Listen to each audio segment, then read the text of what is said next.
could I ask you to love me when I knew you loved Rebecca still? Whenever you touched me, I knew you were comparing me with Rebecca. Hi guys, thank you for joining me again. We are talking about Rebecca today from 1940. So normally on this channel I share things with you that I am watching for the first time because there's just so many classic films, and I've seen quite a lot of them, but there's always ones I haven't seen, and I always like to expand my viewing, you know? But this time I'm sharing Rebecca with you because a friend of mine said, she's like, why don't you talk about Rebecca? And I was like, the only reason I haven't is just because normally I share things I haven't watched, and Rebecca is one of my favorite classic films. And yeah, I guess I should share some of those with you guys as well, right? So this is a Hitchcock film. It was actually Hitchcock's sort of first Hollywood film. And it was the only Hitchcock film to ever win an Oscar. So that makes it a little bit special in itself. It is a psychological thriller, and it is based on the book called Rebecca by Daphne du Maurier. Hitchcock adapted other of her books, some others of her books as well. If you've never read a Daphne du Maurier book, highly recommend it. She's such a good writer. She creates atmosphere, and her books are kind of not really supernatural. Sometimes there's an element, like a ghostly sort of element or mood, or like a gothic mood.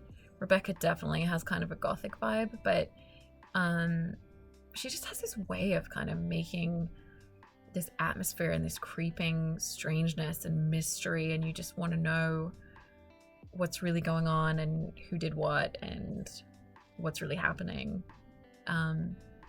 So if you've not read one of her books before, I recommend Rebecca personally because it's a bit of a favorite of mine. This film, Rebecca, is actually very similar to the book, which is nice. I think Hollywood films of this era, or maybe just films in general, sometimes they stick to the book and sometimes they really don't. And, you know, either can be good with adaptations, but I think in this case, sticking to this plot was a good thing. So it stars Joan Fontaine. She actually isn't named, so we will call her Mrs. De Winter. If you don't know Joan Fontaine, I do talk about her in some other movies that I talk about. She was in Suspicion, which is another Hitchcock one as well. Laurence Olivier plays Maxim. Laurence Olivier is was a really Laurence Olivier was an institution basically. So he was known for his version of Hamlet. So Joan Fontaine plays, I think she's about 23, 24. She's very young. And she goes to Monte Carlo working as a companion. So she's somebody who's quite naive, has been quite sheltered, and she's trying to work for a living in a respectable way. So she's very socially naive and young. And she gets swept off her feet by Maxim de Winter, who played by Laurence Olivier, as I said.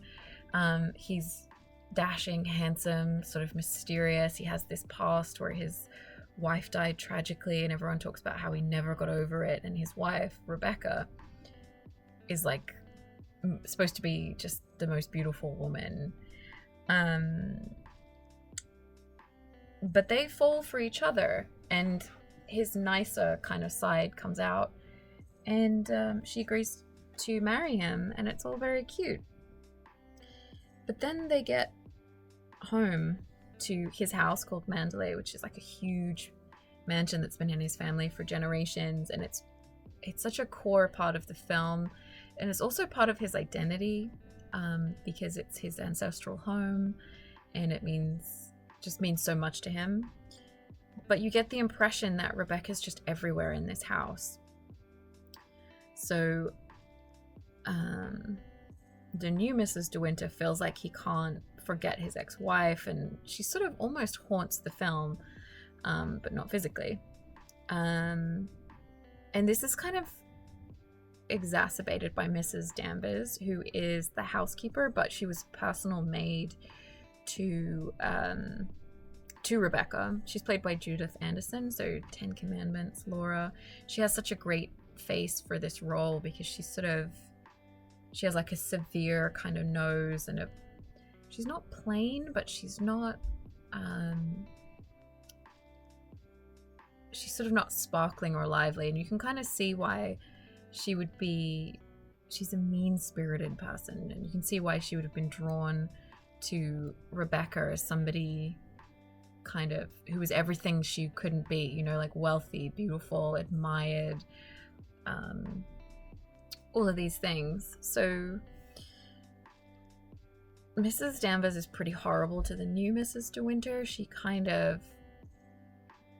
never directly rude, but she just does little things like, oh, Rebecca would have done it this way, Rebecca would have done it that way, or the previous Mrs. De Winter always did this. And Joan Fontaine's character basically just can't kind of catch a break, and it starts to make her more and more sort of retreating into her shell, and she can't quite reach out to Maxim. He just has his own personal demons and doesn't really understand the position that she's in because he's never been in that position himself. So that's kind of the core thing, is Rebecca haunting them.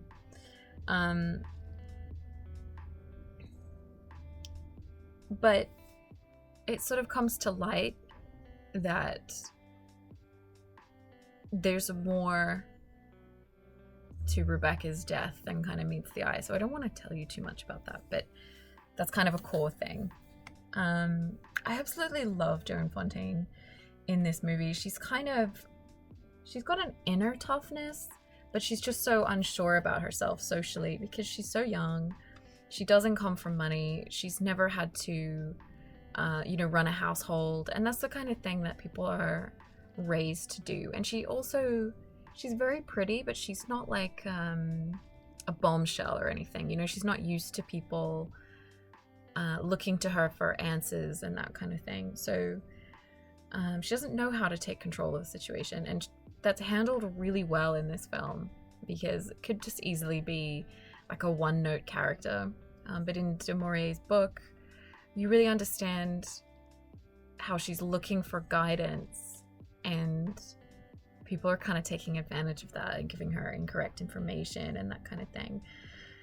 So she's beautiful. Her character is very dramatic, but she also has this vulnerability that's just really nicely done. So yeah, I think she's so good in this film. And also Laurence Olivier's Maxim is really great because he's very commanding, he's very dashing, but he has that British reserve that can come across as coldness. And it also kind of hides a temper and a kind of passionate nature as well. So he's kind of this perfect romantic, but maybe kind of dark character. So Hitchcock, when he made films, he would always storyboard a lot. So that's like almost like drawing the book as a cartoon or as a comic strip beforehand. So he would really only shoot what he wanted. And they kind of call that style editing in camera. It's where you don't take any extra footage for sort of just in case. You just shoot, you know exactly what you want, so you just shoot that. This kind of made him very popular, I think, because it meant he was always sort of on time and on budget and organized, and he didn't mess around, which studios really appreciate because it keeps things moving and they're not wasting money. But it also means that you can't do any sort of edits because there's no extra footage to kind of throw something else in there. So it's a kind of way for the director to kind of keep control. Selznick, who had been working on Gone with the Wind around this time, as a producer, he definitely had more of a hand in this film than Hitchcock would normally have allowed, but he was new to Hollywood. I think Selznick kind of felt like, he was proud of this film Whereas I do think it is Hitchcock's baby. But no offense to Selznick, but it definitely feels like a Hitchcock film. But he did actually order some reshoots and things like that, which is quite unusual for a Hitchcock film. So I used to watch this film with my dad growing up. This is one of my dad's favorite films as well, which is kind of maybe why I have a bit of a soft spot for it. But I love movies that have some kind of a mansion in them. I don't know what it is, but haunted house movies I love. Anything where there's like a big kind of house. I just love it. I don't know. I'm not even a big house. If it's just an interesting house, I'll go for that. But if you throw in like a mystery or anything like that, you know, I'm there. So this film kind of has that gothic tone because it is that like sort of it's not a horror film, it's a thriller, but it has this kind of mansion, woman in distress kind of. Rebecca is almost a ghost. You never see her or anything like that. She's not moving furniture or anything, but even though she's dead, it still feels like she's a character in this film. So yeah, that's kind of what I love about this. I mean, obviously the performances, it's amazing how well they capture the tone and the style and the character of the book. Like, no one is trying to make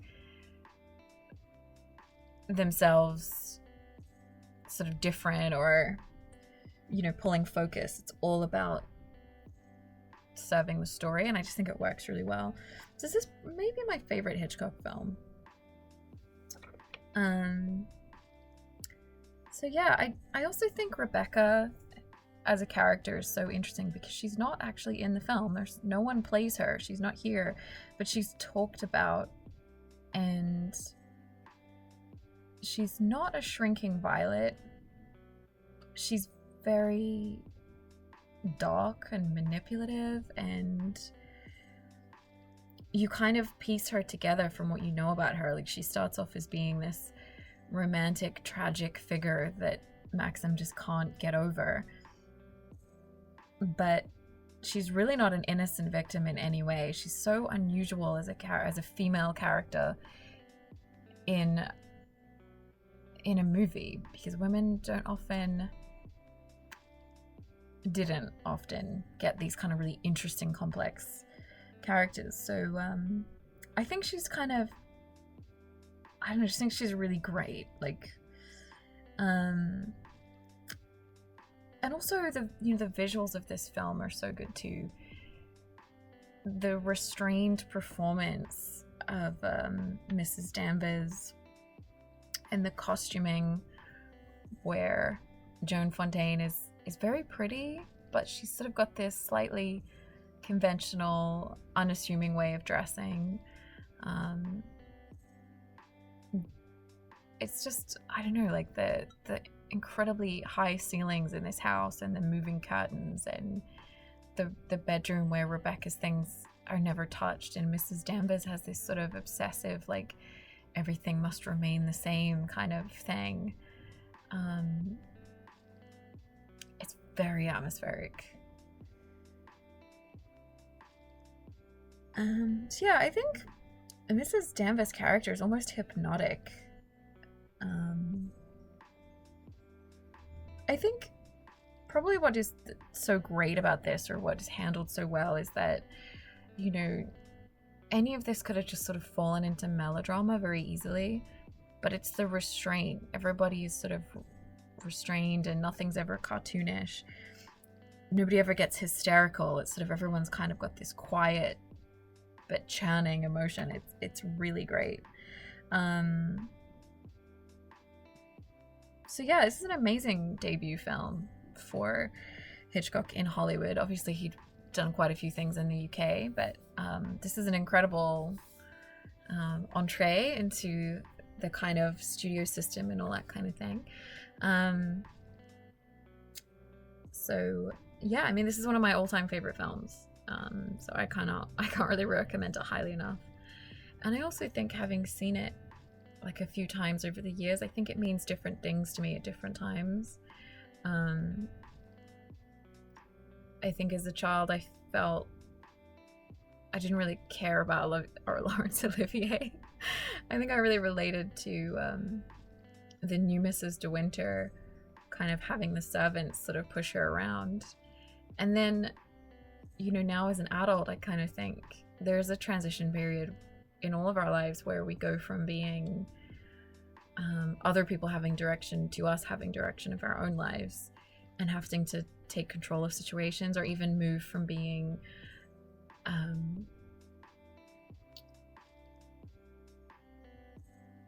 one thing to being like a manager of other people, or even just that sense of you have an idea, a dream of how things are going to be, and sometimes the reality is not fitting in. We don't always fit in, and people often romanticize other people, and I think Rebecca is somebody who's romanticized by the people around her, and yet she's not that nice. So there's a lot of kind of coming of age sort of concepts in here. It's not a coming of age film in any way, but I think it sort of says a lot about relationships and how people see them from the outside, and how we present ourselves, and maybe even a loss of innocence, perhaps.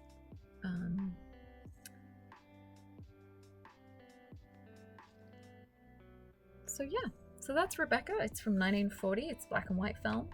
I cannot recommend it highly enough. I absolutely love it. So there you go, sharing one of my favorite films with you guys.